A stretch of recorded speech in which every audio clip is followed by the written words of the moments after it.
Mananagat na tagak sa gikatulgan nga pump boat sa Iloilo City na palgang patay sa Bantayan, Cebu.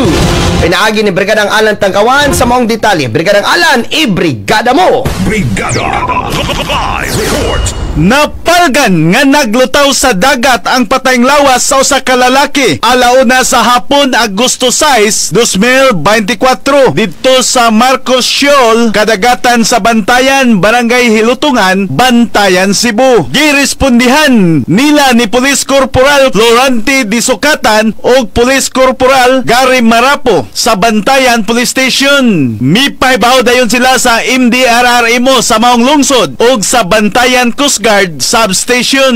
Matod ni Police Corporal Disukatan, sa inisyal nga investigasyon na sayran nga dunay na missing nga mananagat nga taga Victoria City, Negros Occidental. Ang patayng lawas sa biktima giugkat sa responding team gipanguluhan sa Philippine Coast Guard. Matod ni Municipal Health Officer Dr. Samantha Tinsay, base sa iyang paghiling sa patayng lawas sa biktima, nasuta nga nalumos ang biktima. Dugang ni Disukatan ang asawa sa biktima nga si Eunice Perez Brusa. Mitawag pinaagi sa MDRRMO personnel og positibong gila ang biktima. Pinaagi sa tato sa walang bukton sa biktima. Naila ang biktima mao si Leo Ligario Brusas, 24 anyos, lalaki, minyo og lumulupyo sa Victoria City, Negros Occidental. Ang patayng lawas sa biktima gilubong dayon sa Bantayan Public Cemetery sumala sa gikasabutan sa iyang asawa. Sanglit anaa na sa stage of decomposition ug nanimaho na ang biktima. Gidugang usab sa asawa sa biktima nga niadtong Agosto 3, 2024 sa mga alauna sa kadlawon ang iyang bana mibiya sa ilang balay aron managat sa dapit sa Balinggiang Islet sa Iloilo City at bang sa Bantayan Island, Cebu. Ni adtong Agosto 4, 2024 sa buntag,